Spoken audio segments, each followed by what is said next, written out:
Bienvenue pour cette nouvelle séance de l'Université populaire du jeudi, Art, littérature et cinéma. Alors, on aurait pu présenter cette soirée le lundi. Le lundi, c'est sur l'histoire. C'est à la fois une soirée dédiée au cinéma, mais aussi à l'histoire. Vous allez le comprendre très rapidement. Alors, l'organisation et la programmation de cette soirée, elle a été suscitée par la publication de 2 livres. Et nous avons le plaisir d'accueillir les 2 auteurs de chacun de ces 2 livres. Alors d'abord, nous avons le plaisir d'accueillir Dominique Misica. Dominique Misica, c'est une habituée de Pessac. Elle est souvent venue au Festival du film d'histoire. Elle est éditrice, elle est journaliste. Et elle a publié L'affaire Bernard Nathan, les années sombres du cinéma français en 2023. Et pour ce livre, elle a reçu le prix du livre d'histoire du cinéma du Festival du film d'histoire de Pessac. Et il est de tradition depuis 3 ans peut-être, je ne sais pas, justement d'organiser une Unipop pour le livre qui a été consacré, donc la saison suivante. J'ajoute, Dominique, que vous êtes auteur de nombreux ouvrages historiques, et notamment un ouvrage consacré à Robert Badinter, un autre à Simone Veil, un autre à Joseph Kessel. Vous avez aussi beaucoup travaillé sur la résistance. Voilà, pour ne citer que quelques-uns de vos ouvrages. Serge Siadsky, bienvenue à Pessac. Vous, c'est la première fois que vous venez, même si on se connaît déjà très bien. Vous avez été exploitant de cinéma, vous avez été président de la Fédération nationale des cinémas français. Vous avez été producteur, distributeur, journaliste, et donc vous venez de publier Le cinéma était leur pays, collection authentique, Vérone Édition. Quand je dis vous venez, c'est cette année. Hein, c'est en 2024. En avril, donc tout ça est très récent. Et on va voir... alors, ce qui est assez étonnant, c'est que ces 2 livres qui ont été publiés à 1 an d'intervalle se répondent l'un l'autre, puisque dans les 2 cas, il s'agit d'une affaire qui concerne des personnalités du cinéma français, des personnalités juives, immigrées, qui vont être les victimes d'un antisémitisme à la fois dans le milieu du cinéma, mais aussi dans le milieu des médias, dans le milieu de la justice, enfin en gros dans la société française de l'époque. Et quand je dis de l'époque, on parle des années 30, des années 40, et même si les histoires que vous avez racontées ont des échos jusqu'à quasiment aujourd'hui. Hein. Il y a des épilogues dont on va parler qui sont très récents. Donc on est aussi encore dans l'actualité. Alors, peut-être ce qu'on va commencer par faire, c'est, dans les 2 cas, il s'agit de juifs immigrés, avec des histoires assez extraordinaires, il faut bien le dire quand même. Hein. Est-ce que chacun, Dominique peut-être la première et Serge ensuite, vous pouvez nous raconter comment les personnages que vous avez choisi de raconter l'histoire, comment ils en sont arrivés là où ils en sont arrivés, c'est-à-dire il s'agit d'une success story extraordinaire, en tout cas dans la première partie de vos récits que vous avez détaillés. Voilà. Pour commencer, bonsoir, merci pour cette présentation. Oui, je suis tout à fait ravie de me revenir à Pessac. On y revient toujours avec plaisir. Et c'est vrai que l'année dernière, j'étais sur cette estrade recevant ce prix du meilleur livre d'histoire du cinéma. Pour l'affaire Bernard Nathan. Oui, Bernard Nathan, c'est un nom inconnu en fait. Aujourd'hui, personne ou presque ne connaît. On pense souvent aux éditions Fernand Nathan. Ça n'a strictement rien à voir. D'abord parce que Bernard Nathan, ça s'écrivait sans H, et que Bernard Nathan, en fait, est un juif roumain qui est né Naum Tanenzaf, et qui, en 1931, obtient le droit de s'appeler Bernard Nathan. Donc, c'est une autre histoire que celle des éditions Nathan. Je suis ravie d'en parler ce soir avec Serge Siadsky parce que c'est une histoire sombre, une histoire qui commence dans la lumière et qui finit dans le tragique. Et en effet, qu'est-ce qui est fascinant chez Bernard Nathan, c'est qu'il est un jeune juif roumain qui arrive à Paris en 1906 Il est éduqué, il est contrairement à ce qu'on racontera plus tard, il a fait des études de chimie et il rêve de cinéma, il rêve de Paris, de la ville lumière. Qui ne rêverait pas de Paris en 1906 au moment de l'exposition universelle d'une métamorphose de Paris qui est embellie comme pendant les Jeux Olympiques. Bernard Nathan arrive à Paris, commence à travailler chez Pathé, et puis comme laveur de vitres. Il rêve de cinéma. Et j'aime beaucoup raconter cette histoire parce que je ne suis pas tout à fait sûre qu'elle soit exacte, mais enfin quand même. Il est projectionniste dans un café-concert, puisque au début du siècle, les salles de cinéma sont encore quasiment balbutiantes, et que ce sont les marchands forains, les cafés, les théâtres qui font des séances de cinéma. Et il tombe amoureux de la caissière du café-concert à Ménilmontant, dans lequel il projette des films. Celle-ci est donc Marie-Louise Chatillon, qu'il va épouser. Donc au début du siècle, Bernard Nathan est un jeune juif entreprenant, fou de cinéma, au moment où Pathé et Gaumont règnent sur Paris. Et il va très rapidement, avec des associés, se mettre à louer des films, à en tirer. À créer sa société. À créer sa société. Dès 1911, il est arrivé en 1906. Dès 1909-1910, il crée, il habite Maison Alfort, il crée une petite société pour distribuer et louer des films. Donc il met tout de suite le pied dans cet univers. D'où lui vient cette passion, cette fascination pour le cinéma? J'ai toujours émis une hypothèse, je ne sais pas si elle est vraie, mais c'est vrai que les films de Méliès étaient diffusés, qu'ils étaient en Roumanie, on sent qu'à Budapest, en tout cas, ils ont été montrés. Que sait-il du cinéma? Il rêve de l'image animée, parce que il faut d'emblée poser l'esprit dans lequel Bernard Nathan approche le cinéma. Ce n'est pas un artiste, ce n'est pas un créateur, ce n'est pas un metteur en scène, c'est vraiment ce qu'on appellera plus tard un producteur, c'est un entrepreneur. Il voit dans le cinéma le divertissement qui plaît au public, de plus en plus au public, et il veut jouer sa partition. Et je crois que c'est exactement ce qui arrive à votre grand-père. Quand il arrive à Paris, il découvre que le public rêve, se précipite dans les salles de cinéma. Et ça, c'est vrai qu'il faut être suffisamment averti, suffisamment malin aussi, pour sentir qu'il y a là des affaires à faire. Alors, vous venez de le dire, hein, il y a beaucoup de concurrence. On est au début du cinéma, mais il y a déjà des sociétés très importantes, Gaumont, Pathé, on les a citées, on va d'ailleurs les retrouver dans votre histoire aussi. Et finalement, il va quand même réussir, sans avoir tous ces capitaux, cette infrastructure qu'ont ces grandes sociétés, à faire sa place. Et notamment, vous dites malin, alors effectivement, c'est une personnalité comme Léon Siritsky, votre grand-père, qui ont une forme de sens des affaires, une intuition, une vision des choses. Et notamment, il filme des actualités où il est souvent le premier sur place. Alors, il crée sa société, c'est pas par hasard, il l'appelle Rapid Film.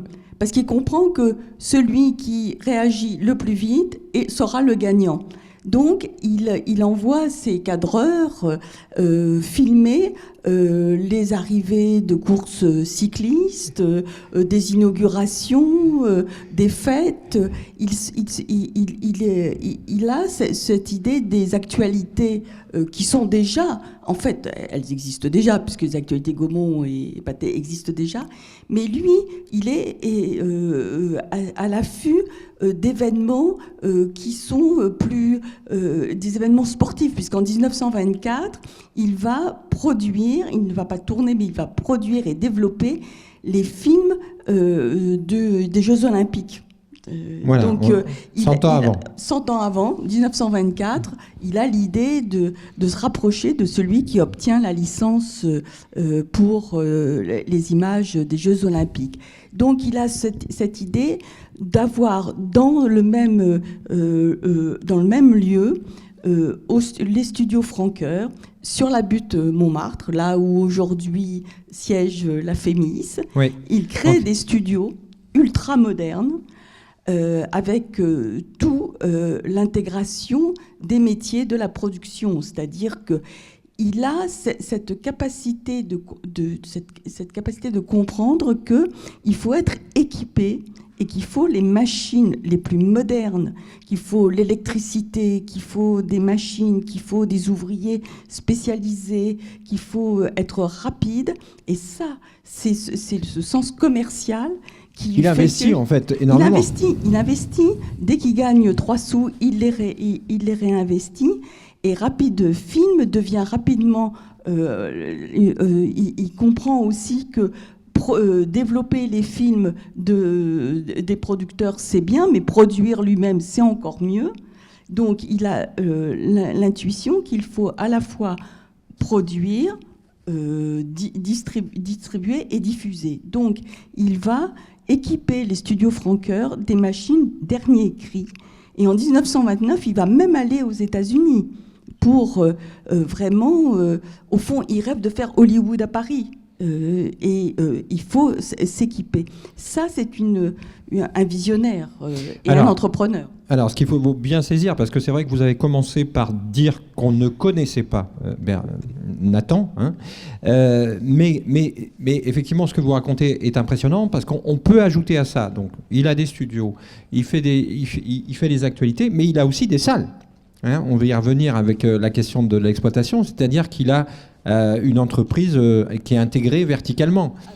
Absolument, très rapidement. Il comprend aussi qu'il faut donc produire de manière rentable, donc rentabiliser ces fameux studios, tourner 7 jours sur 7, des machines performantes, sans cesse renouvelées. Il faut aussi distribuer, donc il faut des salles. Et là aussi, c'est un sens marketing avant l'heure. Il a tellement le sens marketing qu'il organise des avant-premières au studio Franqueur et il lance à grand renfort des invitations dans le tout Paris qui se pressent pour voir ces studios. Comme il est extrêmement astucieux, il va, sans le dire, filmer l'arrivée des invités et une heure après, il va diffuser ces images. Donc c'est un éblouissement et tout Paris va parler de Rapide Film. C'est l'art aussi du lancement de films. Oui, là, on a quelqu'un qui a le sens du marketing et des relations publiques et qui sait valoriser ses invités et bien gérer son entre-gens, son carnet d'adresses. Alors, avant de passer la parole à Serge Séritsky, il y a quand même, dès le départ, en fait, un accroc important dans cette ascension vertigineuse sur une vingtaine d'années. Est-ce que vous pouvez nous le raconter ? C'est quand même une tâche qui restera sur son CV. En 1911, oui, parce qu'il y a une success story, mais il y a des ombres. En 1911, il règne à Paris une drôle d'ambiance. Il y a le sénateur Béranger qui a lancé une grande campagne de pudeur. On l'appelle le père la pudeur. Et il attaque tous les films, les livres, les pièces de théâtre qui seraient moralement répréhensibles. Que fait Bernard Nathan avec ses 2 associés ? Eh bien, il loue des films grivois dans les maisons closes, les établissements où ces messieurs peuvent boire du champagne, fumer un cigare et regarder des films grivois. Mais le sénateur Béranger ayant vraiment décidé de frapper fort, multiplie les descentes, obtient la multiplication de descentes de police dans ces établissements. Et manque de chance, Bernard Nathan se retrouve dans l'une d'entre elles. Ils sont pris en flagrant délit de diffusion, de projection de ces films grivois et coquins. Et ils passent en jugement et ils sont condamnés pour outrage aux bonnes mœurs. Ils ont une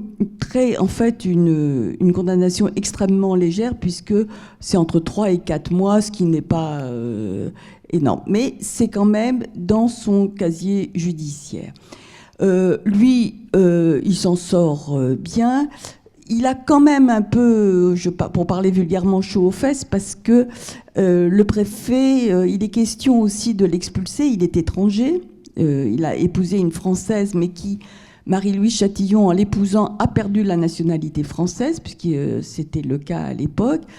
Il est question de l'expulser, mais Marie-Louise Chatillon va écrire une lettre au procureur pour dire qu'elle est enceinte, ce qui est faux, et qu'elle ne se voit pas partir en Roumanie, dans un pays étranger qu'elle ne connaît pas, et l'expulsion sera levée. Cette histoire lui semble, en effet, comme vous le dites, un accroc. C'est une affaire de police, une petite affaire judiciaire. D'autant plus que en 1914, il est étranger, mais il s'engage dans la Légion étrangère et il va passer 4 ans sous l'uniforme français. Il sera décoré de la Croix de guerre, fait une très belle guerre, et en 19, il est amnistié. Donc pour lui, c'est une affaire strictement classée. Il obtient dans la foulée la nationalité française. Donc on dit même qu'il pourrait avoir la Légion d'honneur tant il rend de service au cinéma français. Donc il est absolument, c'est une affaire oubliée et c'est une affaire qui va lui péter à la gueule. Alors, on va y revenir et on va passer du côté de la famille Siretsky, mais qui ne s'appelle pas Siretsky en fait. Vous allez nous expliquer tout ça entre le grand-père et votre père et votre oncle. Alors mon grand-père s'appelait Israël Lev Sirochkin. Il habitait à Odessa. Et il avait une femme, et mon père est né également dans la région à Mélitopol. Ils ont vu plusieurs pogroms, et puis un jour, en 1912, là, il sent que sa dernière heure est arrivée, et il descend au port et il prend le bateau pour aller se réfugier à Constantinople, où son frère était déjà installé. Constantinople, c'est la capitale de l'Empire ottoman, et l'Empire ottoman, à cette époque, était très ouvert aux non-musulmans, aux chrétiens et aux juifs. Et il ne parlait pas un mot de turc, et il va se lancer dans un métier de forain qui ne nécessitait pas de parler turc. Le cinématographe, c'était muet. Et donc, il se lance dans ce métier et il va se révéler extrêmement doué, notamment pour la promotion, puisque en quelques années, il va devenir un des principaux exploitants de cinéma de Constantinople. Mais en 1923, donc l'Empire ottoman a perdu la guerre, l'Empire ottoman est renversé, il y a la révolution, la guerre civile, et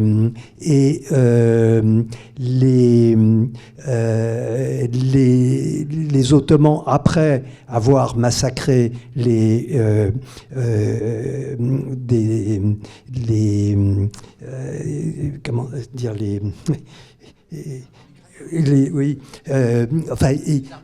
Arméniens, pardon, commencent, les nationalistes, Mustafa Kemal n'est pas encore là, commencent à massacrer les Grecs et les Juifs. Et là, il a compris qu'il faut partir et il hésite entre les États-Unis et la France. Il choisit la France parce que pour lui, c'est le pays de Zola. Il a lu Zola, de l'affaire Dreyfus. Et puis, on disait à cette époque heureux comme un juif en France. On le disait en yiddish, je ne parle pas yiddish, mais c'était une expression. Il part en France. Il arrive à Marseille, il ne parle pas un mot de français, il n'a pas un sou.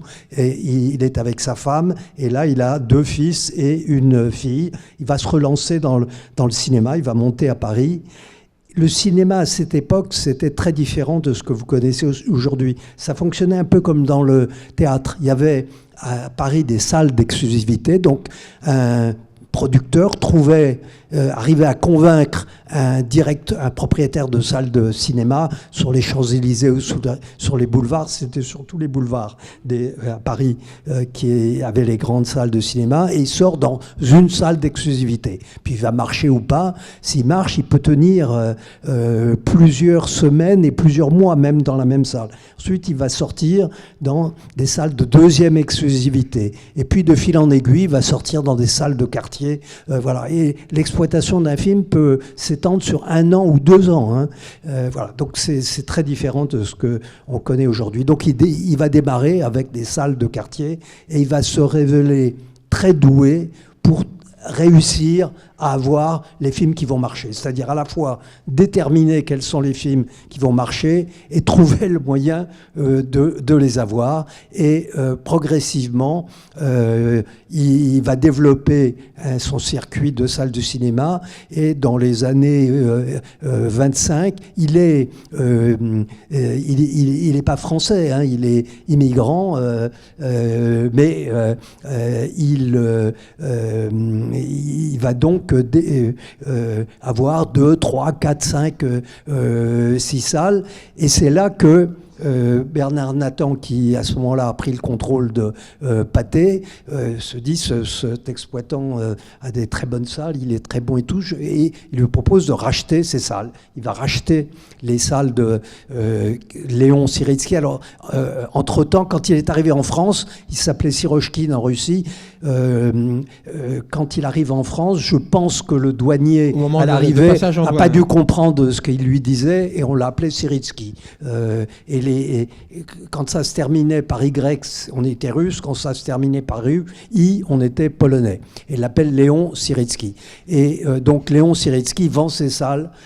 Son prénom, c'était Israël. Et à condition que dans les 5 ans qui suivent, il ne revienne pas à Paris. Et il va aller acheter des salles dans l'est de la France et à Biarritz, en province. Et elles vont prospérer. Et à Bordeaux. Pardon ? À Bordeaux.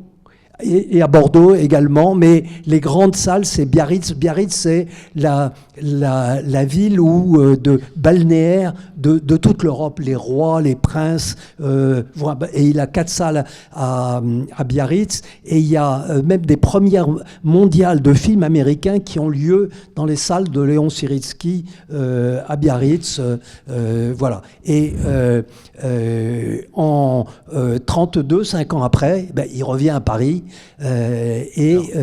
Il va se développer à Paris. Alors lui, à la différence de Bernard Nathan, il se dit, moi, je ne suis qu'exploitant. Il ne faut pas toucher à la production et à la distribution. Il n'est que exploitant. Ses fils, eux, voudraient, qui commencent à travailler avec lui, eux voudraient être dans la production, la distribution. L'un d'entre eux va d'ailleurs travailler à Pathé dans la distribution, mais lui, il comprend bien le fonctionnement des salles de cinéma, pas la production et la distribution, et il va se développer, réussir.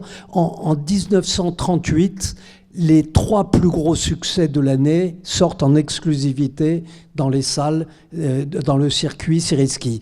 C'est notamment la grande illusion. Alors que, du fait de la crise de 29, et également de l'arrivée du parlant, qui a obligé Gaumont et Pathé à faire des investissements énormes. C'est une révolution. Il faut revoir toutes les salles, tous les studios, les caméras, etc. C'est des investissements. Ils sont en redressement judiciaire. Et le circuit Siritsky est en plein développement, extrêmement prospère. Et puis, on arrive... deux choses, on sort La Grande Illusion.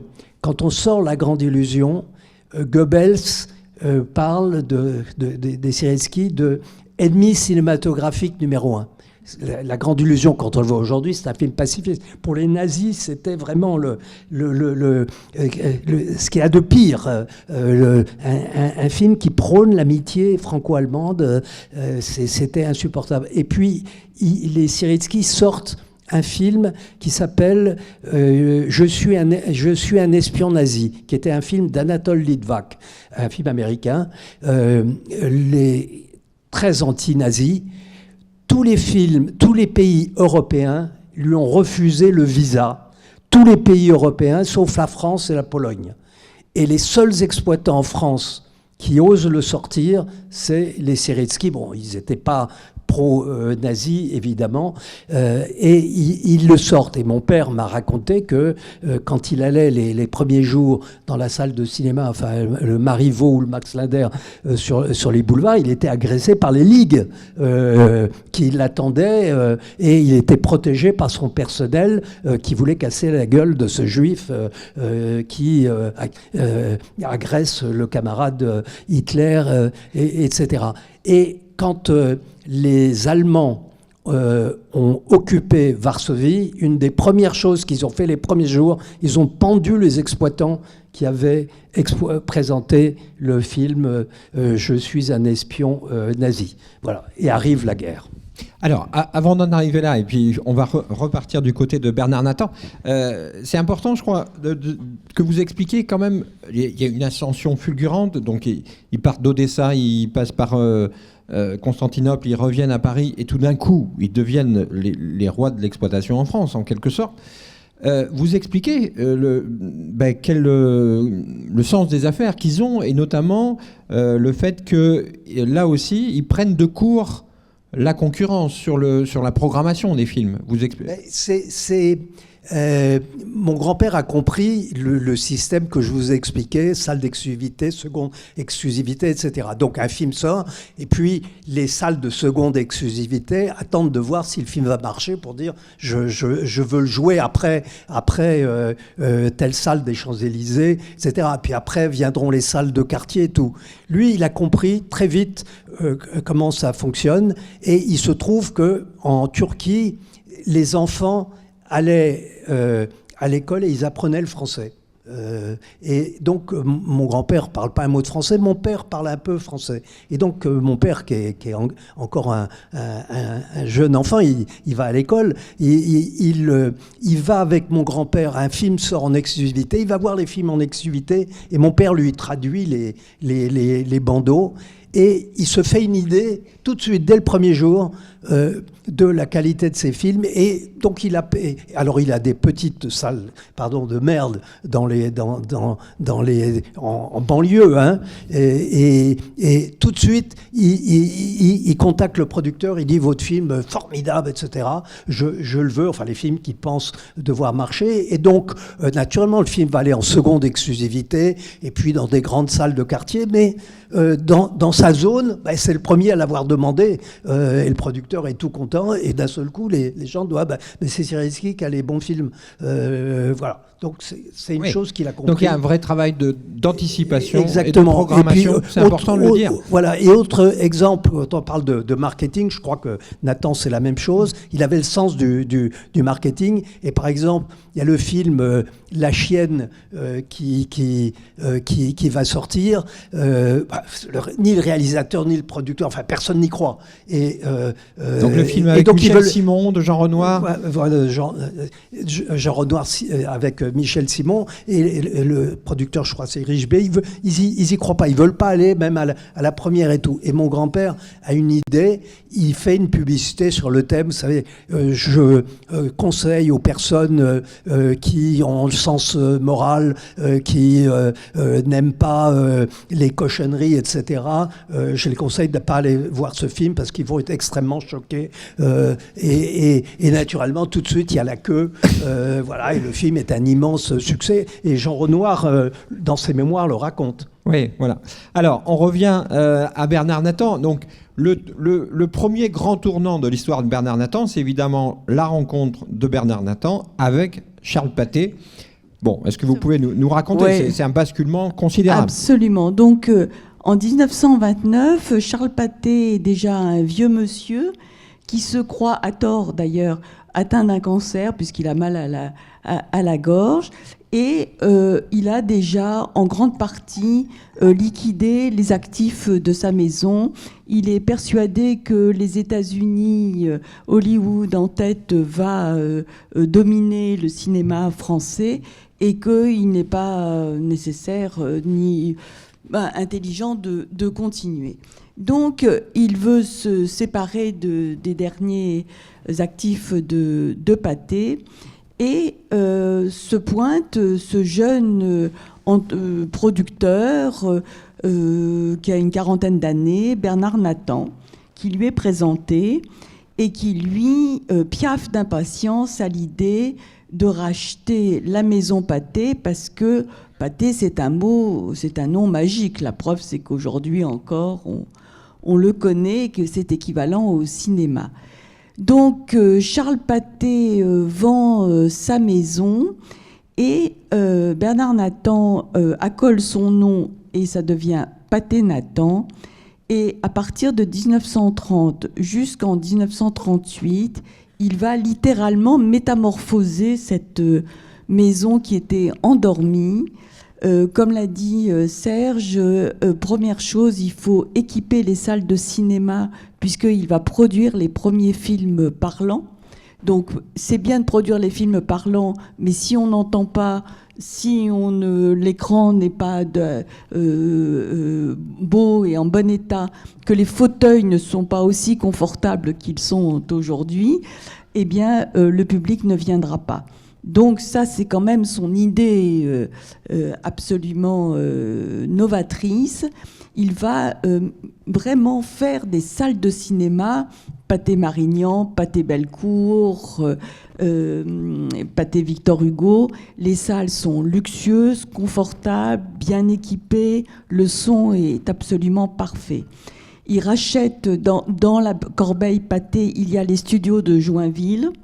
Donc entre Joinville et Franqueur, alors là, il va tourner une soixantaine de films, dont les plus grands. Ce qui est considérable, hein, c'est important de le souligner, c'est-à-dire que pendant 8 ans, 9 ans, alors on peut parler, cet après-midi, le public a pu voir Le Bonheur de Marcel L'Herbier, mais il y a Les Croix de Bois, Les Misérables en 3 parties.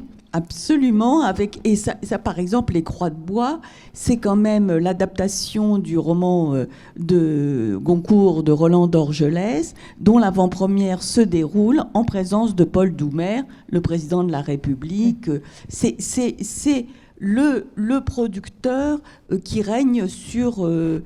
c'est le roi du cinéma à Paris, il faut l'imaginer. Mais il faut aussi imaginer que Bernard Nathan est un tout petit monsieur, très maigre, le visage assez aigu, une très fine moustache et les cheveux plaqués en arrière, alors ça c'est qui est assez discret en fait. Oui, c'est assez troublant parce que sur toutes les photos, y compris la première avec Paul Doumer, il est vraiment pas du tout au premier rang. Il est très discret. D'ailleurs, il se présentait pas comme un animateur, mais comme un producteur, mais comme un animateur. Mais en fait, c'est quand même lui qui tient évidemment les ficelles de son entreprise. Il a à ses côtés Émile Nathan, son jeune frère, qui est plutôt le directeur artistique.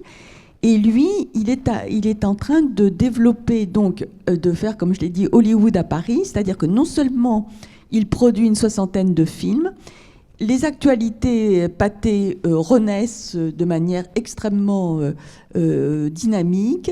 Il crée les actualités féminines. Il multiplie les journées du cinéma, organise des avant-premières les plus somptueuses, les plus courues de Paris. Il a un côté aussi philanthrope, ce que j'aime bien, puisque pour la première fois, il fait projeter des films dans les hôpitaux. Et aussi, il a cette idée d'associer les scolaires, les enfants, les élèves des écoles. Pour la sortie des Croix de Feu, les écoliers de Montmartre... Les Croix de Bois. Des Croix de Bois, pardon, oui, les Croix de Feu. C'est un lapsus qui est absolument parfait, vous remarquerez. Justement parce qu'en plus c'est en 32, donc juste avant 34, voilà. Pour les croix de bois, il y a un concours dans les écoles qui est organisé. La meilleure rédaction rédigée par les élèves d'une classe seront primés et récompensés. C'est tout à fait nouveau. Il croit au cinéma scolaire. Charles Pathé avait inventé Pathé Baby, cette caméra disponible dans toutes les familles. Il va carrément industrialisation et commercialiser Pathé Baby. Bah, décidément, je crois qu'il faut que j'aille. Toi, je ne bois pas. Tout va bien, tout va bien. Donc Pathé Baby, Pathé rural, le cinéma scolaire, le cinéma à l'hôpital. Il organise aussi pour des crèches, pour le personnel féminin des établissements Pathé Nathan à Joinville et à Francoeur. Voilà, donc il est franchement, il innove dans l'équipement de ses studios. Ne me demandez pas parce que je n'ai rien compris, mais je sais qu'il a révolutionné. En tout cas, il peut vraiment entrer en concurrence avec Hollywood ou Berlin à l'époque. Et puis, il fait tourner quand même les plus grands cinéastes de l'époque, de Raymond Bernard, Julien Duvivier et autres. Il produit aussi des nanars. Je ne dis pas. Bon, voilà. C'est vrai qu'il est en quelque sorte une caricature du producteur de l'époque, façon Hollywood. C'est-à-dire que des belles voitures. Il mène une vie très opulente. Ah oui, très ostensiblement opulente. Il achète un château en Sologne. Il achète une propriété au bord de la Méditerranée, à côté de Hyères, où il fait construire une magnifique maison par l'architecte à l'époque à la mode, Léon David.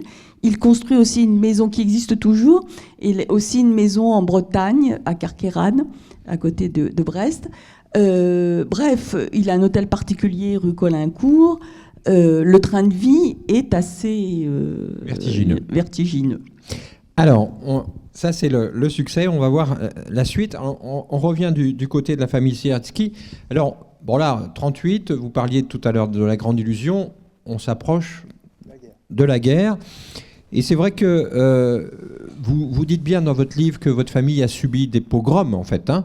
Donc ils connaissent par cœur l'antisémitisme, ils en ont subi les conséquences.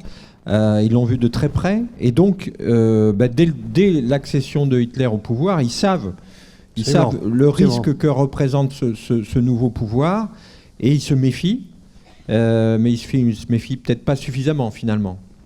Ils pensent, comme beaucoup de gens, que les Français vont gagner la guerre, mais ils ne s'attendent pas à ce que l'Allemagne attaque un jour, et puis en quelques semaines occupe la France. Donc ils sont pris en France comme tout le monde. Alors l'ensemble de la famille va se réfugier dans le sud de la France, donc en zone non occupée. Mon grand-père reste à Paris, parce que dès que les nazis prennent le contrôle de la zone occupée, première chose qu'ils font, c'est qu'ils décident la fermeture des salles appartenant aux Juifs. C'est vraiment une des premières décisions. Une des premières décisions. C'est-à-dire que ces salles, il faut payer le personnel, il faut payer les loyers et tout, mais il n'y a plus de recettes. Donc il va faire faillite. S'il fait faillite, il va être arrêté et là envoyé dans les camps de concentration. Donc il essaye de trouver une solution.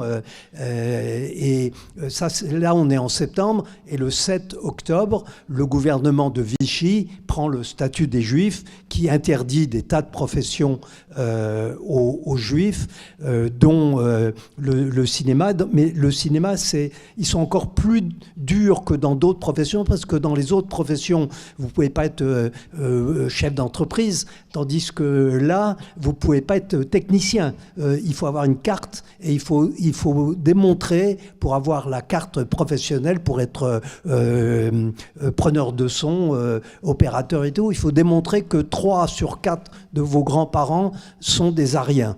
Donc c'est très très dur et tout. Donc je vous la fais courte. La famille arrive à s'enfuir aux États-Unis. Mais ils se séparent. Ils y vont avant ça, quand même, il y a la question des salles, de la vente des salles. Des salles. Alors, en ce qui concerne les salles, donc elles sont fermées. Il faut absolument les vendre. Donc, la première chose qu'il fait, c'est qu'il va voir le représentant du gouvernement français, qui s'appelle le directeur du cinéma, qui s'appelle Guy de Carmois, pour lui dire achetez-les, je ne peux plus les exploiter.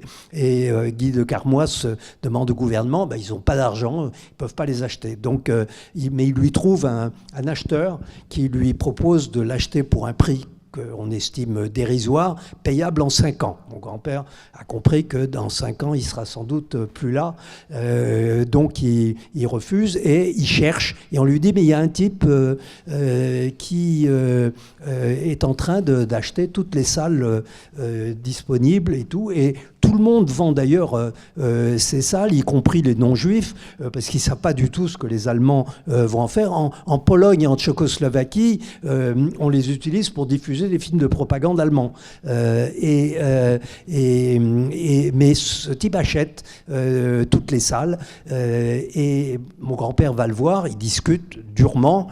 Et il lui offre un prix quand même que mon grand-père accepte, c'est 20 millions de l'époque. Il estime que ces salles valent beaucoup plus. Enfin, entre ça et mourir, il lui vend ces salles. Il y a dans l'acte de vente, naturellement, il s'engage à ne pas les vendre à des intérêts allemands. Et puis, il encaisse l'argent, il les transforme en dollars parce qu'il a l'intention de partir aux États-Unis. Et à cette époque, les États-Unis, depuis la crise de 29, étaient verrouillés. Il laissait entrer aucun immigrant.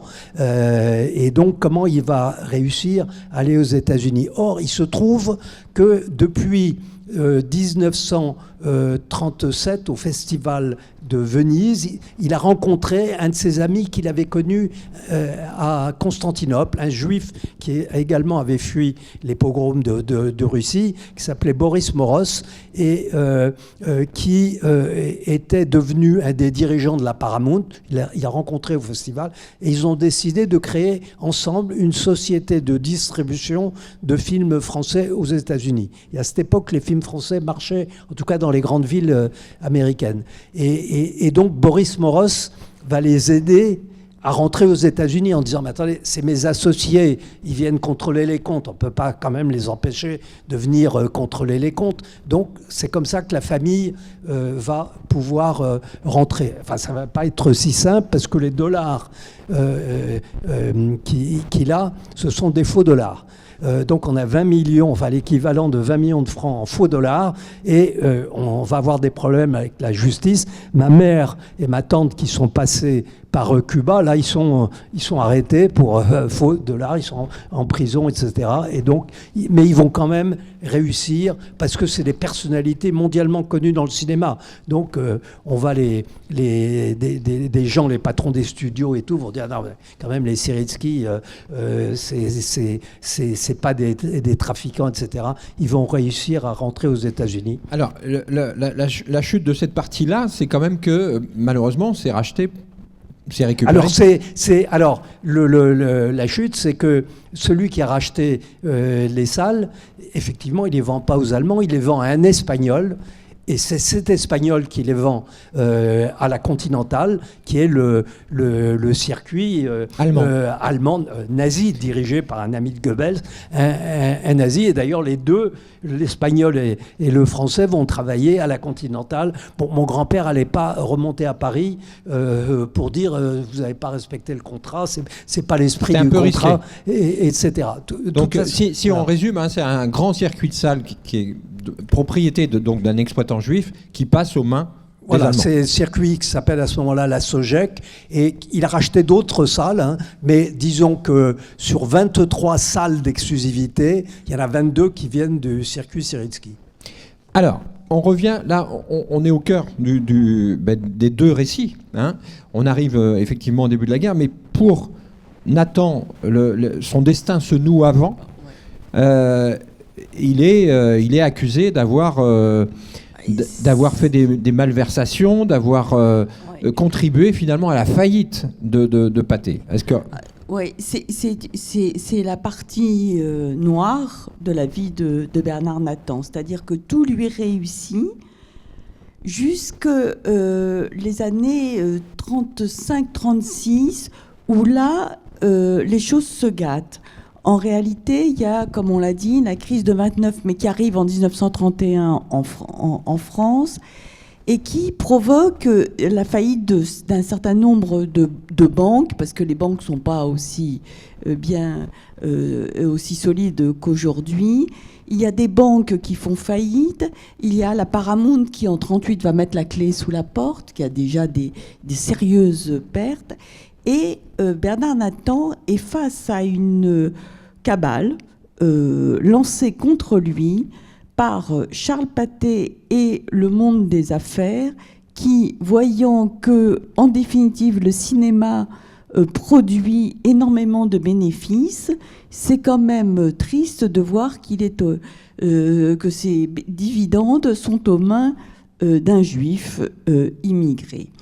Il y a une campagne de déstabilisation qui va être lancée contre Bernard Nathan, qui va commencer par refaire ressortir cette sombre histoire de condamnation pour outrage aux bonnes mœurs.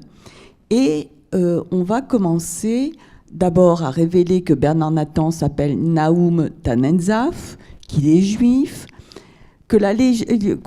en fait on dit qu'il est né au fin fond des Carpates, qu'il est un pouilleux. Du côté des vampires. Du côté des vampires. Ceux qui sucent le sang. Exactement. Qu'il est un dangereux métèque, un pornographe.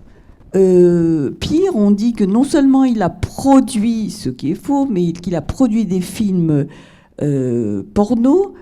Même certains disent qu'il jouerait dedans, que sa femme aussi jouerait dedans. On va le salir, mais vraiment de manière...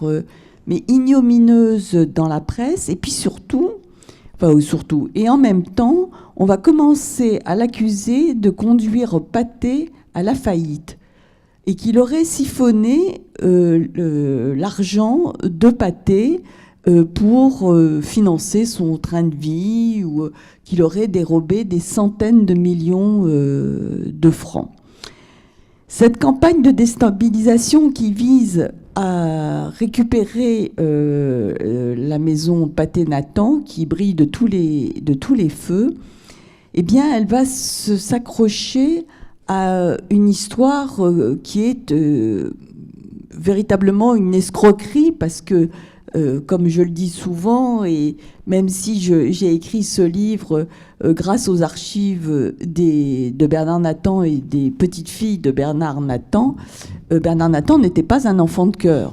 C'est un homme d'affaires qui manipule beaucoup d'argent, qui a dépensé en effet des fortunes, des sommes astronomiques pour financer son développement, produire tous ses films, équiper les salles, faire des campagnes de publicité, financer son train de vie. Une des banques qui le finance est au bord de la faillite, et il va faire ce que beaucoup de producteurs faisaient à l'époque, c'est siphonner les comptes d'une société pour alimenter la banque. C'est une manipulation de comptes, il n'y a aucun doute là-dessus. Ce n'est pas un escroc, mais c'est quelqu'un qui commet un délit. Habituellement, si vous vous appelez si vous êtes un homme français appartenant au Gotha des affaires, vous êtes effectivement passible d'un jugement et d'une condamnation, légère. Mais quand vous vous appelez Bernard Nathan et que vous avez cette campagne, mais vraiment d'une rare violence, c'est ignoble. Vraiment, je vous assure que il y a eu des moments où j'en pouvais plus de lire ce que la presse balance comme calomnie à son égard. Eh bien, en 1938, il est arrêté et jeté en prison. Et là, c'est un enchaînement calamiteux, parce que évidemment, premier procès, il est condamné, lourdement condamné, appel, et puis la guerre arrive. Il est toujours emprisonné à Fresnes, ce qui montre quand même l'acharnement de la justice qui croit, juste après l'affaire Stavisky, avoir la même affaire. Or, clairement, ce n'est pas une nouvelle affaire Stavisky, car il n'y a pas de corruption. Et comme je l'ai dit à plusieurs reprises, peut-être s'il avait su corrompre les hommes politiques ou la justice de l'époque, peut-être qu'il ne serait pas allé en prison. Mais enfin, en l'occurrence, il n'a corrompu personne. Il n'a pas, à la différence de Stavisky, escroqué des petits épargnants. Mais sauf que l'atmosphère est en France, c'est scandale après scandale. C'est l'affaire Martano, c'est l'affaire Oustrisky, etc. Stavisky vient de se suicider, donc il est jeté en prison. Et ce que vous expliquez, alors vous donnez évidemment, et on engage les unipopiens à lire votre livre parce qu'il y a énormément de détails, de citations sur la violence de la presse dont vous parliez tout à l'heure. Mais il devient un symbole, c'est quand même, c'est-à-dire l'emblème de l'antisémitisme. Et notamment, il y a cette fameuse exposition. Alors voilà, en septembre 1941, il est toujours en prison. Je rappelle quand même que le cinéma français, il y a eu une association qui s'est créée pour lutter contre l'envahissement des métèques et des juifs étrangers dans le cinéma français, avec Claude Autant-Lara en tête de gondole. Voilà, donc, et donc il est en prison, il fait appel, et Vichy est au pouvoir. Et là, septembre 1941, Palais Berlitz, il y a une exposition Le Juif et la France qui permet aux Français, y compris les écoliers, de reconnaître un juif. Et il y a donc des caricatures et des affiches, des sculptures et des grands panneaux d'explication pour montrer que les Juifs ont envahi la politique, Léon Blum, Hadès France, etc., Georges Mandel, que les Juifs sont maîtres du cinéma français. Et effectivement, il y a tous les exploitants de salles de circuit comme Haïk, comme Klarsfeld, d'ailleurs l'oncle de Serge Klarsfeld. Donc tous ces Juifs sont maîtres du cinéma et Bernard Nathan bénéficie d'une place privilégiée. Son portrait est agrandi et fait la hauteur du panneau dans la salle consacrée aux Juifs maîtres du cinéma. C'est le moment de son procès. Et là, c'est vraiment l'hallali, c'est-à-dire que les Allemands veulent faire de Bernard Nathan l'emblème, le symbole de l'envahissement des métèques dans le cinéma et dans la France. Et Bernard Nathan est jugé toujours pour ses affaires de manipulation, d'escroquerie, de compte.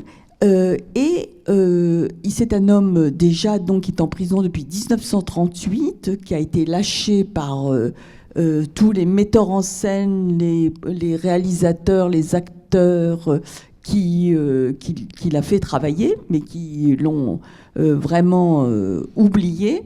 Et il rentre dans la salle d'audience au palais de justice et il fait face à une caméra. C'est le seul procès, filmé avec le procès de la Maison de la Chimie, et ces images sont absolument atroces, parce que c'est un homme amaigri, traqué, qui va essayer de se cacher de la caméra. C'est son métier, donc il voit bien qu'il est filmé, et la caméra va le suivre, essayant de repartir, et le gendarme lui faisant signe de repartir, et donc il va être filmé. Oui, il est traqué. Il est traqué, et les actualités mondiales vont le montrer, diffuser dans toutes les salles de cinéma en avant-première des films, va être montré. Donc il est vraiment le symbole, il devient véritablement un symbole. Il est emprisonné, donc il est toujours entre la Santé et à Fresnes. Et puis, alors pour lui, c'est ce qu'il y a de plus cruel encore, c'est qu'en mars 1942, il va être déchu de la nationalité française. Ce qui pour lui est quand même le pire qui pouvait lui arriver, si tant est qu'il il a déjà évidemment, ses biens sont sous séquestre et ont été spoliés. Il n'y a plus rien. Ça, c'est évidemment.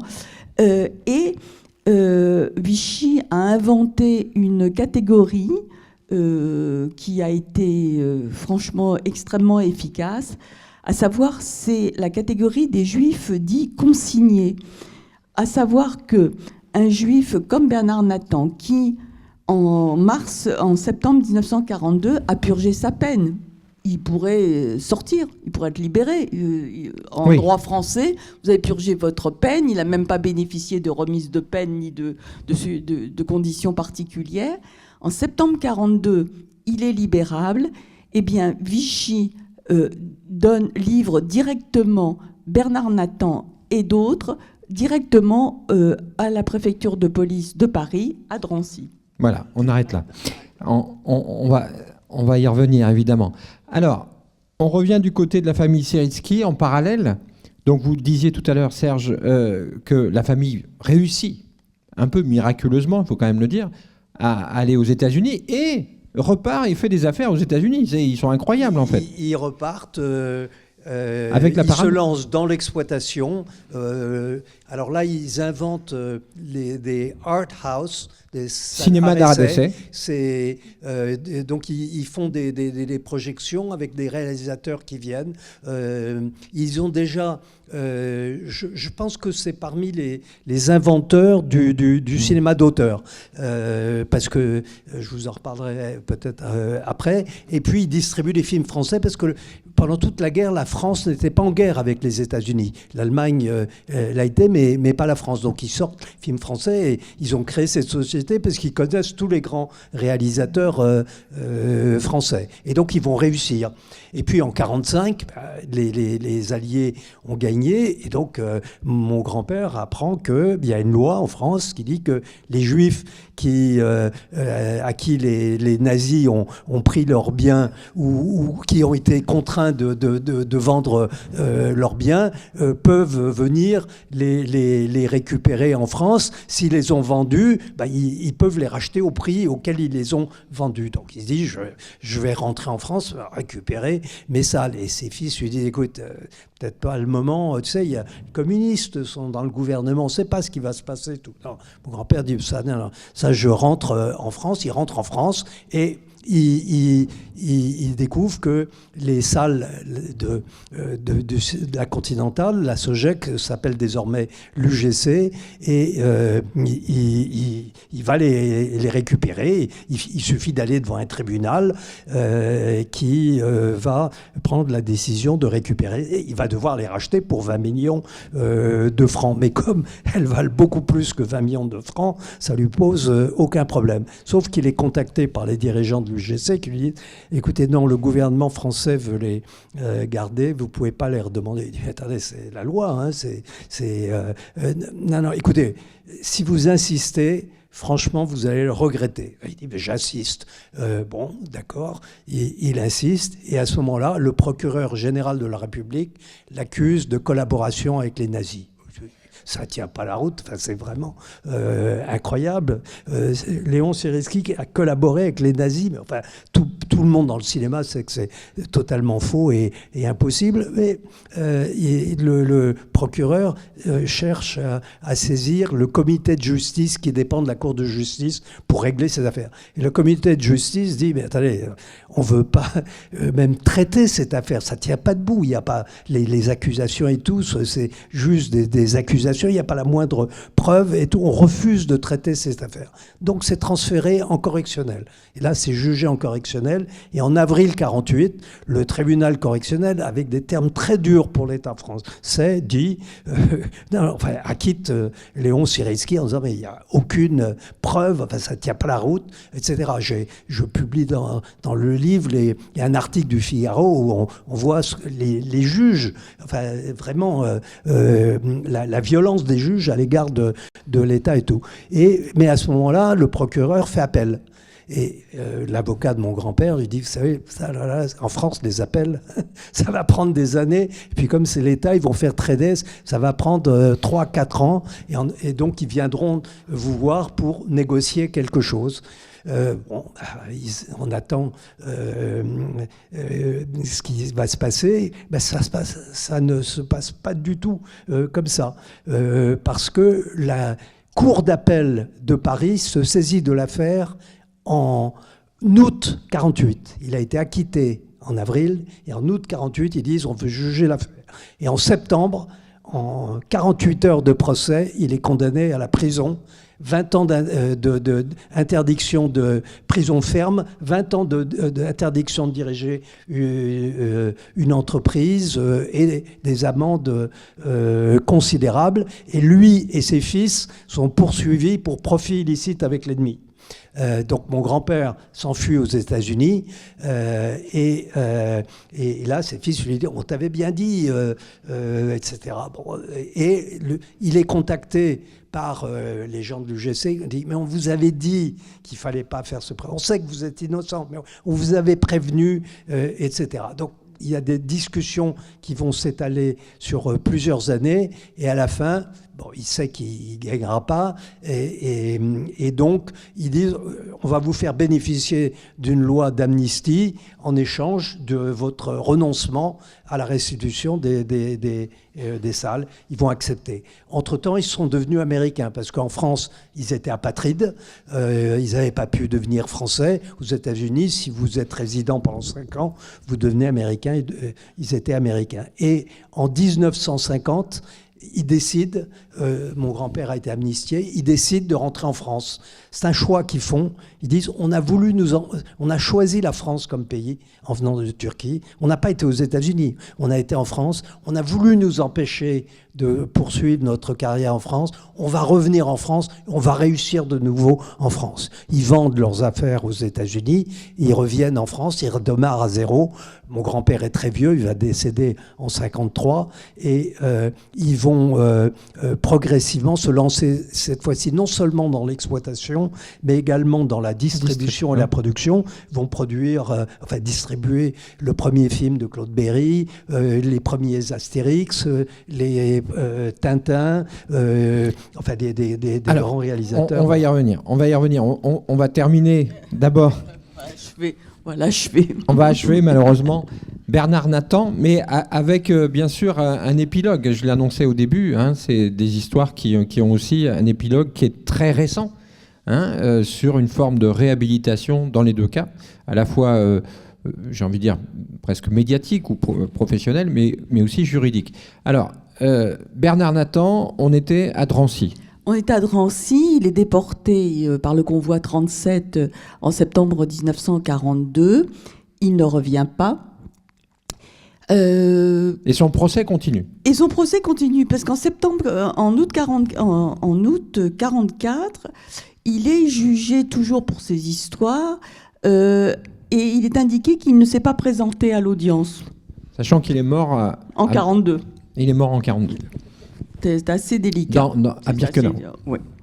Donc, 44, 49, et Pathé, et soudain, le tribunal de commerce qui avait déclaré que Pathé était en faillite, dit, non, en fait, on s'est trompé, ou plus exactement, Pathé, les actifs de Pathé sont excellents, catalogue, studio, machines, etc. Alors, Pathé, c'est les enfants du paradis, hein ? Absolument.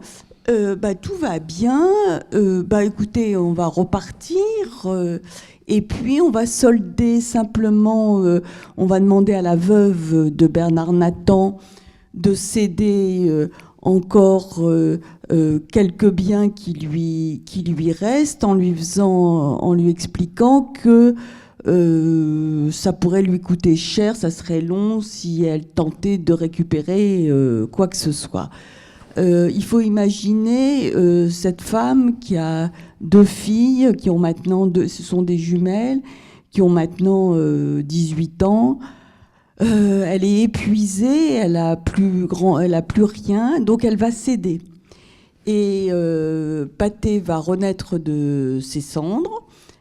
Et après, c'est Pathé, c'est ce qu'on connaît. Le Pathé qu'on connaît aujourd'hui. Ce qui est terrible, c'est que la légende noire de Bernard Nathan va le poursuivre jusqu'à une date très récente, puisque je donnerai comme exemple toutes les histoires du cinéma parle de l'escroc Bernard Nathan. Mais les histoires du cinéma les plus réputées, et je serai indulgente et je ne citerai pas les noms, vous trouvez sans cesse que Bernard Nathan a ruiné Pathé, et dans le meilleur des cas, où parfois on parle de Charles Pathé avant-guerre, et puis tout d'un coup on parle de Pathé après-guerre, mais cette période-là est passée sous silence. Que se passe-t-il ? En 95 est célébré, 94, fin 94, début 95, est célébré au Centre Pompidou le centenaire de Pathé.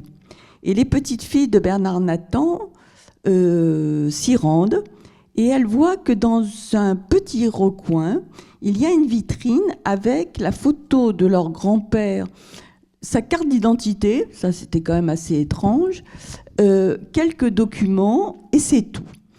Et là, elles sont piquées au vif, et elles vont entreprendre de laver l'honneur de leur grand-père, grâce d'abord à leur cousin André Rossel-Kirchen, qui va publier en 95 la véritable histoire de Pathé Nathan, grâce à l'association des cinéastes indépendants aussi, Claude Miller, Tavernier et d'autres, qui vont essayer de redorer le blason de Bernard Nathan.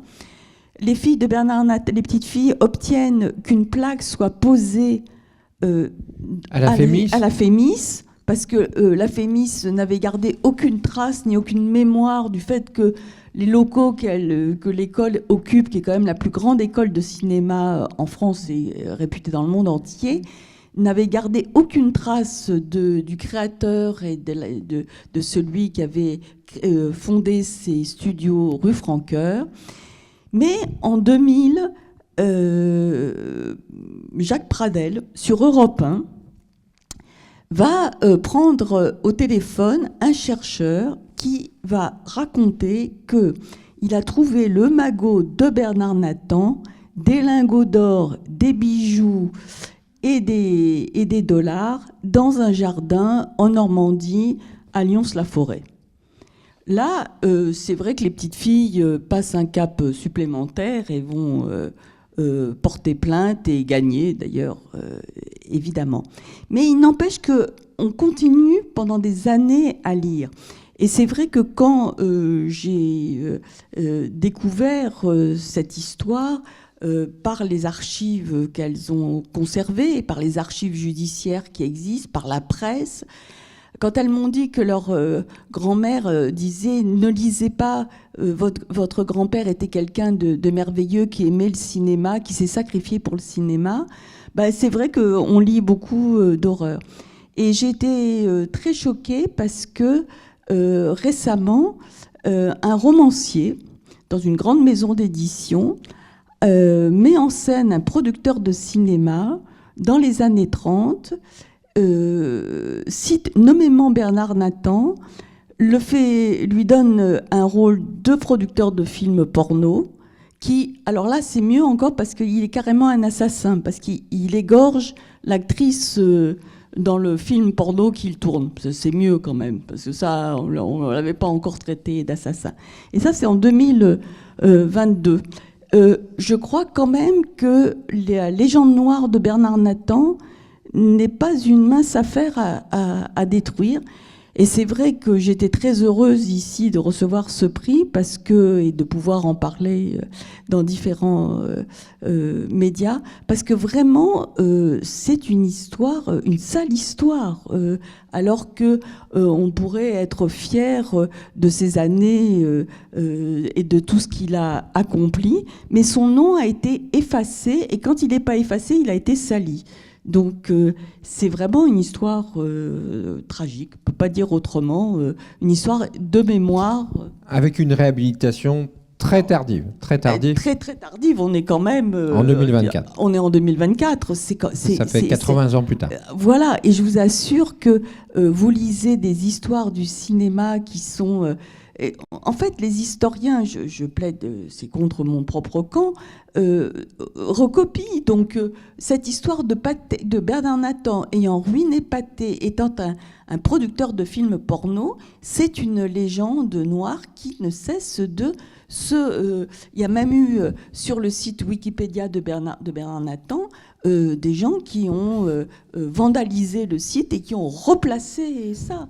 C'est un professeur de l'Ohio qui a fait depuis Amende honorable, qui a publié dans une revue extrêmement savante un article où il dit qu'il a reconnu Bernard Nathan dans les films porno. Enfin, je veux dire, c'est des hallucinations et à force de courrier, il a reconnu que c'était faux, d'accord, mais c'est grave quand même parce que ça reste dans les bibliographies. Oui, et puis c'est recopié. C'est recopié, ça reste dans les bibliographies, et puis c'est assez génial comme histoire quand même. C'est une histoire de cinéma. Alors, du côté de la famille Sieretsky, donc vous avez dit que votre grand-père était décédé en 1953, Léon Sieretsky, mais donc il y a ses deux fils. Ses fils. Alors je vais aller vite sur les fils. C'est très intéressant parce que quand même l'épilogue est spectaculaire. Donc ils ont redémarré, ils ont réussi énormément. C'est eux qui, vraiment les exploitants et les distributeurs qui ont lancé la nouvelle vague. Je le raconte dans le livre. Ils créent le troisième circuit Le troisième circuit, les salles Paramount, les salles Publicis. Leur publicité, c'était cinéma de qualité, cinéma d'auteur, dans les années 50. Ils ont été producteurs, distributeurs d'Emmanuel. Donc, ils ont toute une gamme de... c'est aussi Maurice Pialat, c'est aussi Alain Resnais, c'est aussi Jean-Luc Godard, c'est François Truffaut. Je dis la Nouvelle Vague, les premiers films de la Nouvelle Vague, c'est eux qui les ont sortis, distribués, etc. Et donc, après, le circuit a été vendu. Enfin, mon père et mon oncle sont décédés. Et puis, il y a une dizaine d'années, les cousins, c'est-à-dire ma génération, découvrent que a été créé par Jacques Chirac un comité pour s'occuper des biens juifs spoliés. Et en fait, les biens juifs spoliés, il s'agit de 1700 tableaux que les nazis ont pris à des familles juives et que les musées français refusent de rendre à leurs propriétaires ou aux héritiers de leurs propriétaires. Et donc cette institution est chargée de régler ce problème. Et entre cousins, on se parle, on se dit, nous, c'est pas les tableaux, mais enfin, c'est quand même, on a été spoliés, on sait très bien que notre grand-père a pas collaboré. Enfin, on va voir cette commission et ils nous disent, écoutez, ça n'a rien à voir avec les tableaux, vous avez les titres de propriété et tout. Non, on n'a pas les titres de propriété, mais enfin, on connaît l'histoire. Vous pouvez vraiment étudier la question. Écoutez, on va voir, mais enfin, il y a peu d'espoir et tout. Et puis, en fait, il y a une magistrate qui est une de leurs rapporteurs, se dit que c'est intéressant, elle va faire des recherches. Et elle tombe sur une lettre de 1947, donc la condamnation de mon grand-père, c'est 1948, où un haut fonctionnaire du ministère des Finances écrit au procureur général de la République, celui qui a poursuivi mon grand-père, en disant, voilà, Léon Sieretsky, normalement, d'après la loi, devrait récupérer son circuit. Mais j'ai reçu plusieurs fois la visite du directeur général du Centre national du cinéma qui ne veut pas que l'on rende ces salles à cet étranger et me fait remarquer qu'il y a un moyen de parvenir à ne pas leur rendre, c'est de les accuser de collaboration avec les nazis, et voilà comment on va s'y prendre pour les faire condamner. Donc c'est dans une lettre qu'elle appellera la lettre du crime. Et puis là, elle dit à son président, écoutez, c'est quand même, c'est vraiment absolument incroyable, laissez-moi faire des recherches plus approfondies, et elle va découvrir que le principal accusateur de mon grand-père en 48, c'était le directeur général du cinéma de l'époque, dont la mission était principalement d'arianiser le cinéma français. Et c'est lui qui, au cours des procès, disaient « Mais Léon Siritsky savait parfaitement qu'il vendait ses salles aux nazis, mais tout le monde savait que cet homme les achetait pour les nazis. » Elle trouve une lettre où cet accusateur, une lettre de 1940, où il demande à un de ses collaborateurs, il dit « Attendez, qui est derrière ce type qui rachète toutes ces salles, etc. » Et donc, donc, visiblement, il ne sait pas qui est derrière. Et le type lui répond « J'ai fait une enquête. Ce type, c'est certainement ni des intérêts juifs, ni des intérêts allemands. » Et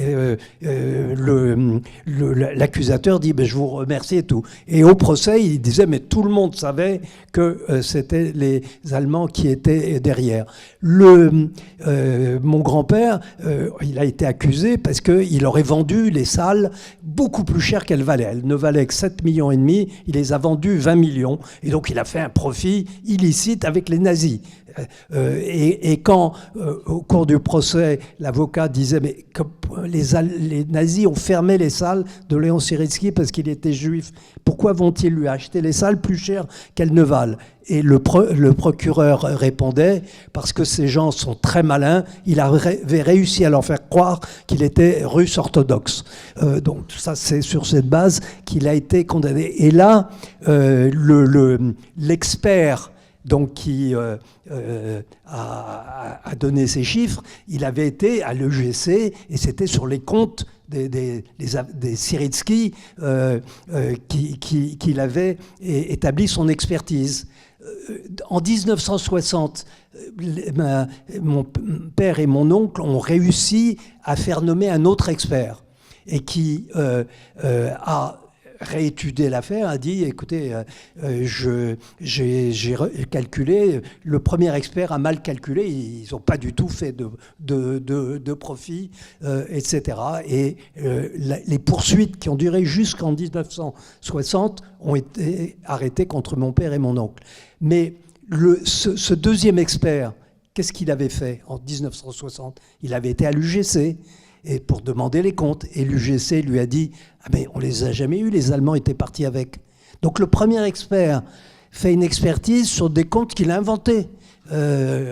Donc voilà, donc je peux poursuivre, mais elle découvre, et donc il décide que voilà, mon grand-père a été condamné à tort, et il qualifie cette affaire d'un crime d'État de l'État français, et qui a duré jusqu'en 1960. Voilà. Alors merci vraiment à tous les deux pour ces récits évidemment qui sont bien plus détaillés dans les deux ouvrages.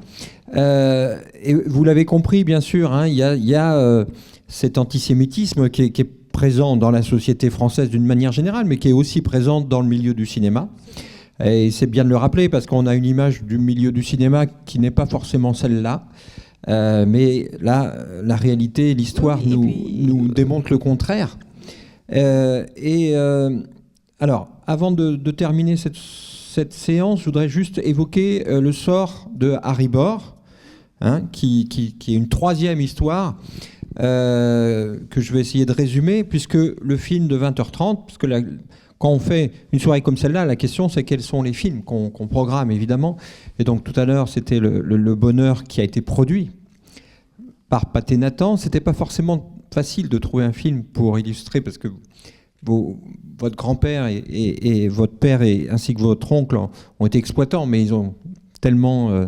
et puis après distributeurs, mais ils ont, distribué et produit tellement de films, c'était difficile d'en trouver un qui soit emblématique.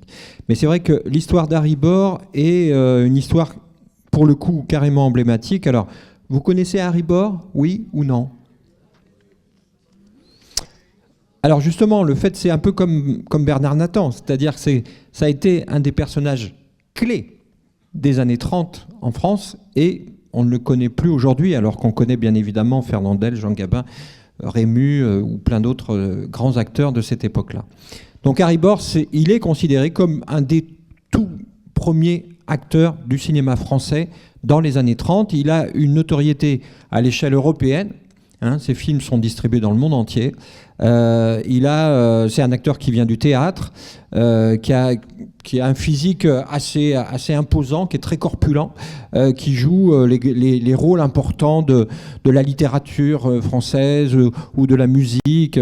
Voilà, donc il a une filmographie très importante, il a beaucoup de succès. Et parmi les rôles qu'il joue, il joue assez régulièrement le rôle du juif. Et concrètement, ça veut dire que dans certains films, on va dire clairement antisémites, en tout cas qui cultivent les stéréotypes liés aux juifs, c'est justement lui qui interprète le juif, entre guillemets, alors qu'il ne l'est pas. Quand la guerre arrive, eh bien, tout le monde pense qu'il est juif, puisqu'il joue toujours le rôle du juif. Et donc, il va être attaqué par la presse d'extrême droite de manière assez violente, et il va falloir qu'il démontre qu'il n'est pas juif. Et il va réussir, dans un premier temps, à le démontrer, et il va commencer à continuer à travailler. Sauf que il va être attaqué de deux côtés. D'abord, il se trouve que pour Joseph Goebbels, le plus grand acteur de l'époque, c'est justement Harry Bohr. Et donc forcément, il faut qu'il vienne tourner en Allemagne. C'est en quelque sorte une prise de guerre. Et vous savez qu'on accuse souvent les acteurs français d'avoir été en voyage à Berlin, enfin en tout cas certains d'entre eux, mais ils n'ont pas tourné en Allemagne. Et Goebbels a un moyen de pression sur Harry Bohr. Il se trouve qu'Harry Bohr est marié à une femme qui était sa script et qui est d'origine turque. On y revient. Et donc cette femme, il faut qu'elle démontre qu'elle n'est pas juive. Or, comme elle est d'origine turque, elle n'a pas accès à ses papiers de naissance et d'ascendance. Donc elle n'est pas juive, mais elle ne peut pas le démontrer qu'elle ne l'est pas. Donc si elle ne peut pas démontrer qu'elle ne l'est pas, c'est peut-être qu'elle l'est, et donc elle est susceptible d'être envoyée dans des camps. Donc concrètement, Goebbels va demander à Harry Bohr de venir tourner un film en Allemagne, et s'il n'accepte pas, sa femme est envoyée dans un camp. Voilà, c'est aussi simple et aussi clair que ça. Et donc Harry Bohr va accepter de tourner, c'est le seul acteur français qui tournera en Allemagne. Donc là, on est sur la fin de la guerre. Ça, c'est une partie de l'histoire, et donc c'est une histoire très ambivalente et très compliquée, parce que dans le même temps, il y a une personne qui va accuser, qui va maintenir ses accusations et qui va accuser Harry Bohr d'être juif. Et notamment parce que la fille d'Harry Bohr s'est mariée à un juif. Quand même. Et que finalement, les fréquentations d'Harry Bohr, il fréquente beaucoup de juifs. Et notamment le coiffeur ou la coiffeuse d'Harry Bohr abonde avec une lettre de délation. Et donc, Harry Bohr, après avoir tourné un film en Allemagne pour Goebbels, et en allemand, et il a été photographié sur le tournage, etc. Donc il est conspué par toute la profession qui considère qu'il a collaboré, même s'il a fait le film sous la contrainte. Donc il est en quelque sorte banni par la profession elle-même, la profession française. Mais quand il arrive, qu'il revient en France, il est torturé par la Gestapo qui veut savoir, mais si, en fait, il est réellement juif. Et donc Harry Bohr va finir par sortir de ces séances de torture. Il en mourra quelques mois plus tard. Et on apprendra, et donc ça, il y a un travail d'historien qui a été fait, d'historienne en l'occurrence, on apprendra qu'il a été dénoncé par le parrain de sa fille, qui était un acteur qui n'avait eu aucun succès et qui était extrêmement jaloux du succès d'Harry Bohr. Voilà. Donc Harry Bohr, quand il est enterré, il n'y a strictement personne qui vient le voir, tout simplement parce qu'il y a la moitié de la population qui pense qu'il est juif et donc il ne fait pas bon aller à un enterrement d'un juif, et il y a l'autre moitié qui pense qu'il est collabo. Et donc, je crois qu'il y a une personne, il y a quasiment personne à son enterrement, et il disparaît de l'histoire du cinéma français. C'est-à-dire qu'il n'y a pas d'hommage à Harry Bohr, il n'y a pas de... Voilà. Alors, voilà, qu'il a fait ce film-là sous la contrainte et qu'il a été victime de la Gestapo puisqu'il est mort des séquelles de ces séances de torture. Donc, pour lui rendre hommage, nous programmons un de ses meilleurs films tout à l'heure à 20h30. Merci beaucoup de votre attention.